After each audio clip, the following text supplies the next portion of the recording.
Hi everyone. My final presentation is on the creation of the Jesuit missions in South America, particularly within the Guarani valleys, that today encompasses Argentina, Paraguay, and Brazil, and whether or not they could be considered potential utopias or realistic utopias.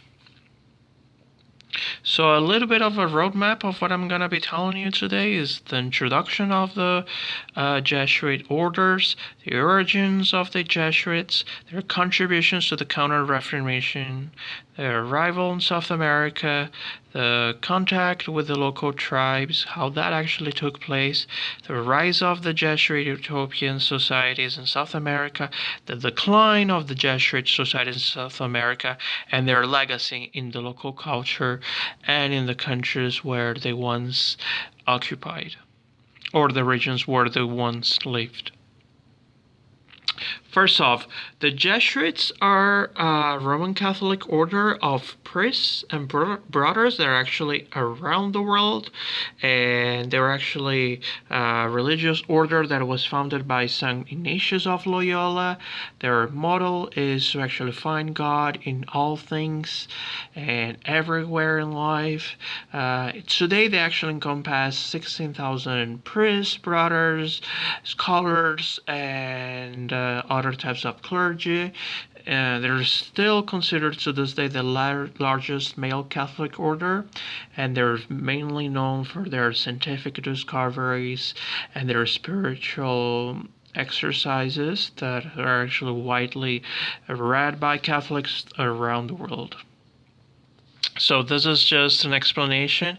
The most well-known Jesuit, as everyone might know, is Pope Francis, the first Jesuit that came to the role as a pope. They're actually very active as well here in North America. They have 2,600 schools and 81 high schools. 2,600 priests, 81 high schools, 30 colleges or universities, and almost 10% of all members of the American Congress have had a Jesuit upbringing. So, the origins of the Jesuits, as you already know, they're from the time of Saint Ignatius of Loyola. He was a very important knight in Spain. He's from northern Spain, so he's of Basque origin. So besides speaking Spanish, he was also fluent in Basque, his mother tongue. He was heavily wounded in the battlefield when the French tried to invade northern Spain, and he actually had a conversion story during this time, just like Saint Francis of Assisi. He, sorry about this. He was actually suspected once of heresy by the Inquisition because he had very particular ways of interpreting or of understanding the gospel, especially when he went for a pilgrimage in Catalonia to the shrine of the Virgin Mary of Montserrat. But then he actually went to complete his studies in Salamanca in Spain and Paris. He was in Paris at the Church of St. Peter, close to Sacré-Cœur, a well-known landmark that he actually came to form or come to the contact of 6 clergy seminarians who were studying theology in Paris, and they decided at the martyrdom site of Saint Denis to actually found a new order, or come to actually found a new fraternity that was founded by poverty, chastity, and obedience to the church. Later on, he travels to Rome, where he actually just meets with Pope Paul III, and Paul III in 1540 gives him the permission to actually start the new Jesuit order, and gives him the permission to actually help with the with the Counter-Reformation that was being launched by the Catholic Church at this time in Europe. So, as you might all know, the Counter-Reformation was a series of events that the Catholic Church called during the mid or the first half of the 16th century against Lutheranism and all the Protestant ideas that were being created at this time, and to try to bring back the former Catholic followers that started to accept Protestant ideas of John Calvin and Martin Luther. So Pope Paul III saw the Jesuit order as being a good instrument in just reconverting and re-evangelizing this, not only this new Protestant areas, but also the new discovered areas by the Europeans in the Americas and also in Africa and in Asia.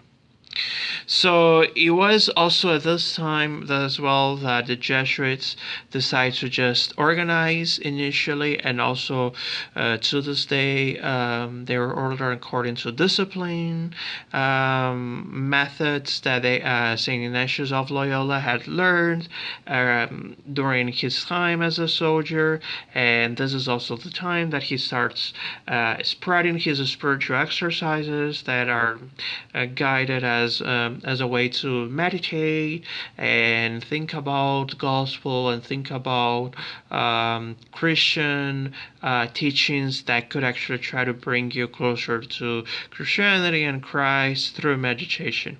So they became more important as time went by. They became missionaries, educators. They started to work in royal courts as confessionaries of the important nobility, and then they also started to just travel to around the world. So you can actually see here that they were one of the first orders to arrive in South America, and they arrived in Bahia in Brazil at the around the mid 16th century, but they also started to travel around Africa, and they also went as far back as Japan. So they built a lot of missions there, started evangelizing and converting the locals. But in our story of today, we're going to be focusing in South America and on the Guarani missions that took place there. So, as I mentioned, they arrived in Brazil first. They arrived in 1549 in Salvador of Bahia in Brazil, which was the first capital city of Brazil. And then from there, they established an educational institution that started training the local priests, and they started going to other parts of South America. Some of them went to northern Brazil, and they started their contacts with the local aboriginals in the Amazon. Some others actually went to South America and started their contact with the local Guarani tribes, or also with the local Mapuche tribes in Chile. In our story of today, we're going to be talking about the 30 tribes, or the 30 missions that exist in South America and that were founded by the Jesuits in today's Brazil, Argentina, and Paraguay.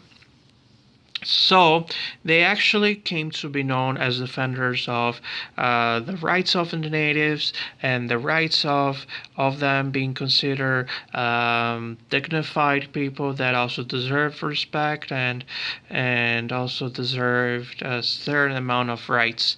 From Bahia, they actually started to just evangelizing, and they came to found the city of São Paulo in 1554, and from there they went to southern Brazil and Paraguay.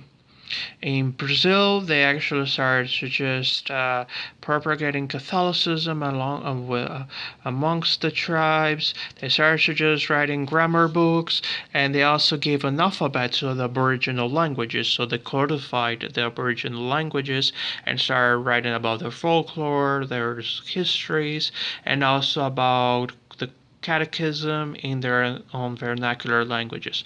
So remember that at this time, people just started to use their vernacular languages in Europe during the Renaissance, just remembering what had happened during the late Middle Ages when people started to gradually stop using Latin and for their daily lives and their own registrations, and gradually country by country, language by language, region by region, started to use the vernacular language. So the Jesuits also started to just use Latin exclusively for ceremonial rules, but they also used vernacular languages. They learned the language of the Aboriginals, and then they actually started to just learn their local Aboriginal languages, and they were actually responsible for the preservation of Tupi, the main Aboriginal language of Brazil, which became the most widespread language of Brazil, that remained the most widespread language of Brazil until the mid 18th century. This is a commemoration of Brazil. This is a collection of tiles that commemorate the arrival of the Jesuits around 470 years ago. So when they arrived in Paraguay, they started to just be petitioning, because Paraguay was under the influence of Spain, started to just petition the Spanish crown for political rights, certain political rights and certain political autonomy, just to evangelize the local Guarani tribes, and also they started building their own missions there, and they also started saying that these aboriginals that were gradually being converted were not worth being, and they didn't have explorers, Portuguese and Spanish explorers didn't have the right to enslave them. So they actually ought to be treated as full citizens, eventually be treated as full citizens or subjects of the crown. And after that, we actually came at the beginning of the 17th century to we come across the rise of a new explorer class group in Brazil called Bandeirantes. They actually came to be known as explorers of Brazil, but they also came to be known as being very brutal, and they also enslaved Aboriginals work in their own economic activities, which was widely not well seen by the Jesuits, and they came to be in constant warfare and clash with the Jesuits, because they needed workers, but they didn't want to employ them as peasants or serfs as we had them in Europe, or they wanted to use them as slaves. So the main point during this interaction was the Battle of Mabora, which was a battle that was fought by Bandeirantes, who wanted to just burn down the Aboriginal or the Guarani missions, and wanted to just control them and enslave all the local Guaranis that had been Christianized. But as a surprise, the Bandeirantes actually lose the battle, and then they actually ended up dying of their own wounds or eaten by the beasts that live there, and they were also killed in the battlefield. So there were three important things that we have to consider that came out of this battle. This battle actually symbolized the end of the Tordesillas Treaty. That was the treaty that Pope Alexander VI actually established between Portugal and Spain. So during that time, the European monarchs and the Holy See decided that half of the world was to be colonized by Spain, the other half by Portugal. So that was no longer a reality. He also halted Portuguese colonial ambitions in southern Brazil, and he also established pretty much the current borders of Brazil, because Portugal became weakened and was not able to continue its expansion along other areas of South America. So they stopped along of today's borders with Brazil, more or less, but they were not able to conquer other areas from Spain.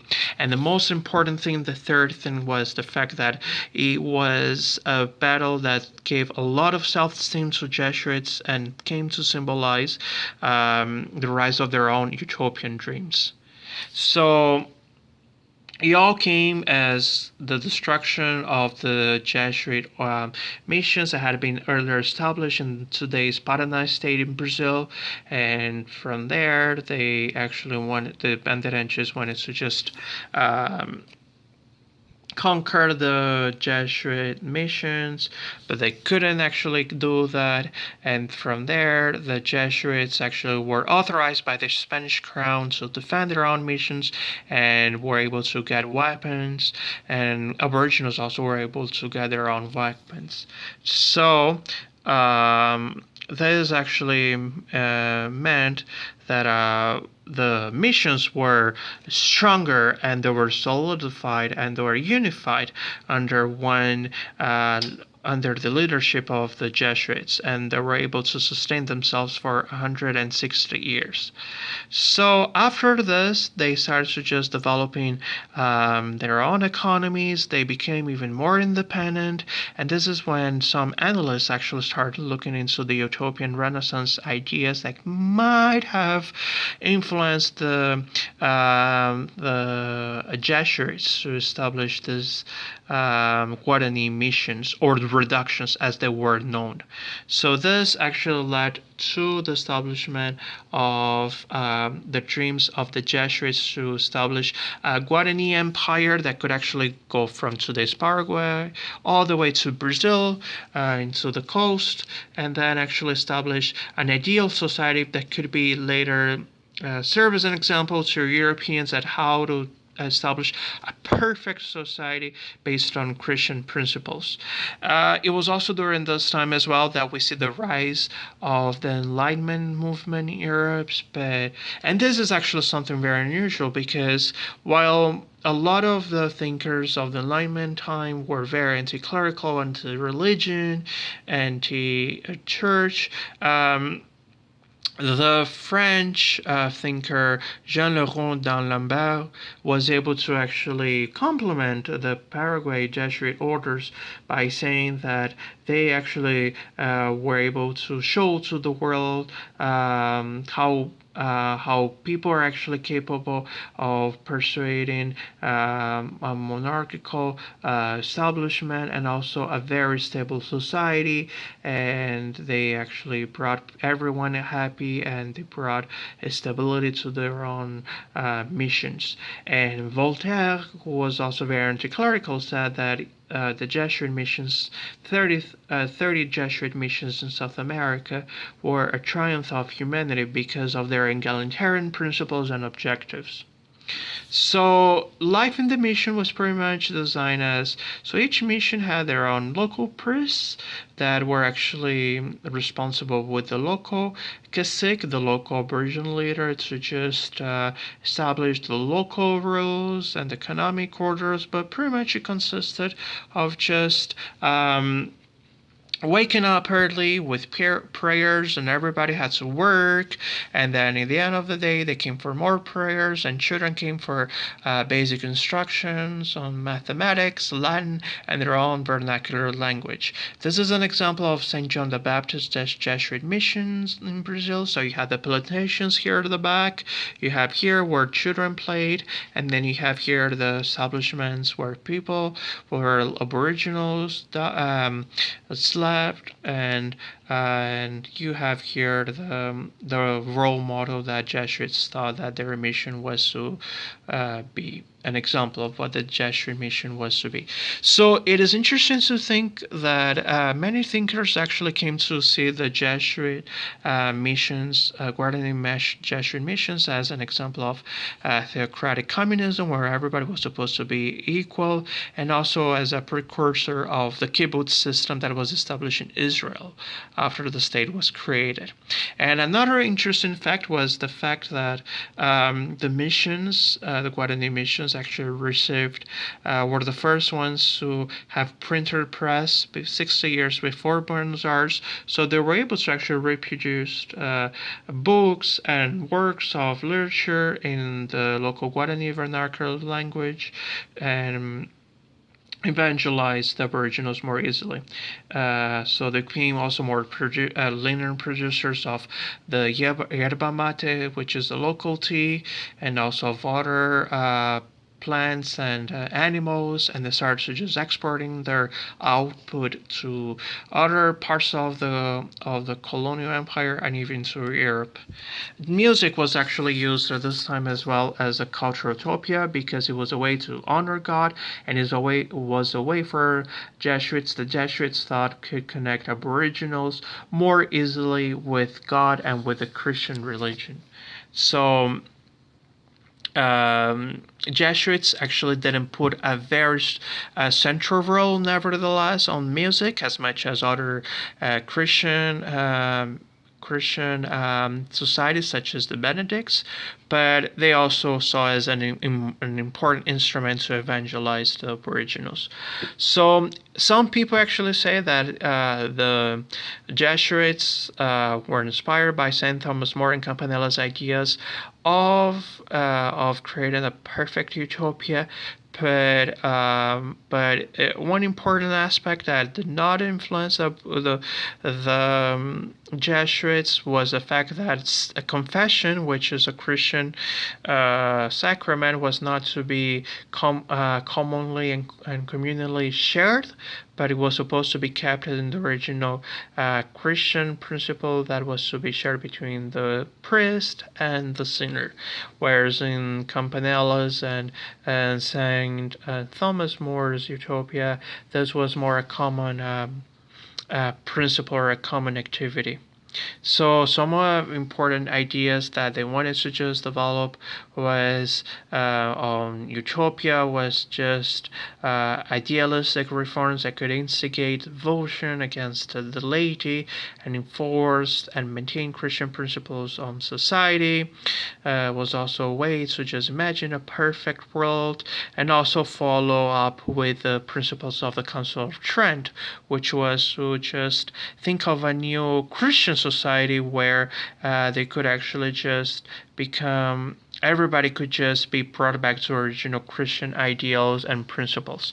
This is also another example of another Jesuit mission in Paraguay where you could actually see pretty much the same thing. You could see the plantation here, a central square where children played, a church of course, and manufacturing place, and this was where everybody lived.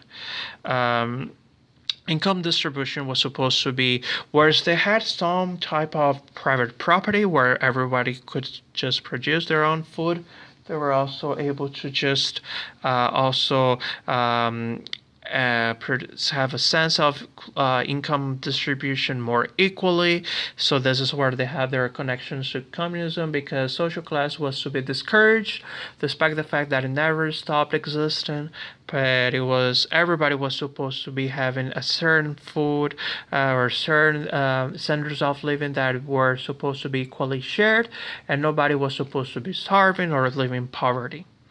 As I briefly mentioned, daily life was consisted of just helping everybody. Some of the extra income that was produced was supposed to be for the well-being of the elderly, widows, or children. It was also a way for them to just make sure that everybody was truly self-sufficient, and with that try to establish a perfect type of freedom and a place where slavery was not practiced and very much discouraged. So it is important also to just remember two Jesuit missionaries who also took exemplary roles here during this time. One of them was Antonio Ruiz Montoya, who fought for the recognition of former Jewish who were known as conversos. They fought for their full recognition of citizens in colonial Brazil and also in Portugal. They also fought for initial rights for African slaves and also for their rights to just be treated with dignity and also for the gradual elimination or some type of gradual elimination of slavery. So they became an earlier type, not as much as in North America, but an earlier type of suffrage um, thinkers or just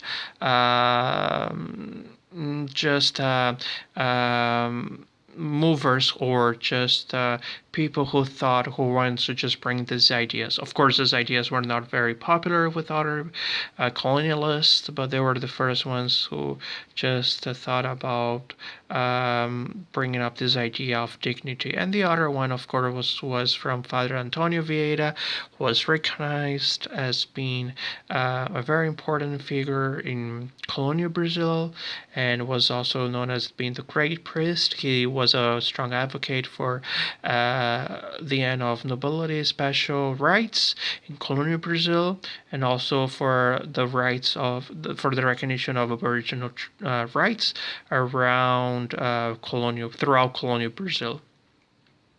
So some of the Jesuit utopian ideas were presented by the first time that was presented by thinkers. The connection between utopia and the Guarani Jesuit missions was in the 19th century when it was analyzed through utopia literature, and first comparisons were made up by European thinkers, such as the German thinker Eberhard Gotthein, who actually in 1987 wrote a book where he was the first one to connect the Jesuit reductions as being ideal resemblance of, or actually ideal societies in which they resemble a lot of the ideas of Tommaso de Campanella's Utopia. But then there is never a consensus on that, on whether they were heavily influenced the by Campanella or not.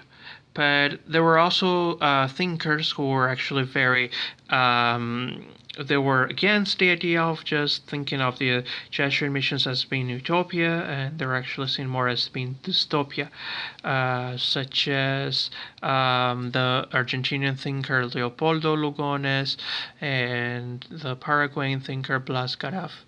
But nevertheless, other thinkers who defend the idea of the Jesuit missions being the closest that we could get into the ideas of utopia were German writer Maria Fassbinder and the Scottish, that you have a picture here, the Scottish Labour, the founder of the Labour Party in Scotland, sorry, the name was Cunningham Graham. Sorry about that. So this actually also influenced the ideas of looking into the missions as being ideal places of living, influenced the idea of Clovis Logan, a Swiss post or a World War II author, and also influenced imaginary communities and a new rise of interest on the Jesuit missions and the ideas of how to establish a perfect society. And he also influenced the well-known movie, the 1986 movie, The Mission, where there was even a stronger and a more intense interest in the lives of the Guarani tribes during the Jesuit missions. Another important thing that we saw in class and that I talked earlier was the rise of the vernacular literature that we also saw in Italy and elsewhere in Europe. So, Jesuits were the pioneers in just developing a Guarani literature that was actually able to keep the folklore of Paraguay and keep Aboriginal culture alive to this day. And just remember that Paraguay is a bilingual country where most of the population speaks both Guarani and Spanish. Now, the dystopia of the Jesuit utopia was where, unfortunately, nothing was perfect. They were close to perfection, according to some thinkers, as we saw, but there were raids by the bandeirantes, as we saw. The famine was also present, and there was also decline of the population, and there could also be diseases that existed, but so this could actually lead to further persecution and to problems in the missions themselves. There were also problems because some of them failed. Some of the Jesuit priests were not able to be as competent as the earlier missionaries. They were not able to master the local Guarani language as easily as other ones. So there was a shortage of priests for a moment, and this actually put into peril the existence of the Jesuit mission. There was and there was a time, well, in the end, the Jesuit missions came to an end because of the rise in anti-clerical thinking that, or actually anti-Jesuit thinking that was becoming more dominant amongst the European nobility. They were not happy that they were fighting for rights of slaves and even more for the rights of Aboriginals to be treated with dignity. They were putting into jeopardy, according to the local rulers, the economic system of the colonies. So there were problems that started to be taking place in the 1720s and 30s in Paraguay between the merchant class and the local Jesuits. And then during the mid 18th century, the Spanish King Charles III, that you see him, decided to put an end on the reductions. He deported the Jesuits and sent them back, or even if they were born in South America, he sent them to Europe and dissolved and made the order be illegal. And same with Marquês de Pombal, who was the Prime Minister of Portugal, and both forced the Vatican to actually pass a bull that was that supported they blackmailed Pope Clement XIV and forced him to actually sign this bull, just making the Jesuit fraternity be illegal in the colonies. So the Jesuit legacy in South America that we can think about is considered by many things. Pretty much the main thing is the ruins that exist today after the missions were destroyed by Portuguese colonialists. They're considered to be UNESCO World Heritage Sites. And they were considered to be important culture sites, memory sites to Brazilians, Argentinians, and Paraguayans. Also, the local culture was heavily influenced. So the horse culture in this part of the world was introduced by the Jesuits. It was also used by Aboriginals, by Guarani Aboriginals, and then it became very widespread in the Gaucho culture, which is the main culture in this part of South America. Tereré or chimarrão also became a very popular beverage that is still widely drunk in southern Brazil and Argentina and Paraguay, and also the clothing was heavily influenced by the Jesuit missions because they came to see the clothing as something important and something where they could actually show their Christian principles, and Aboriginals started to clothe themselves as they were evangelized. So this is the end of my presentation. I hope you enjoyed. I hope you actually learned a little bit of the local South American culture, about the rise and the fall of the Guarani missions, and I'll see you next time. Have a very good day.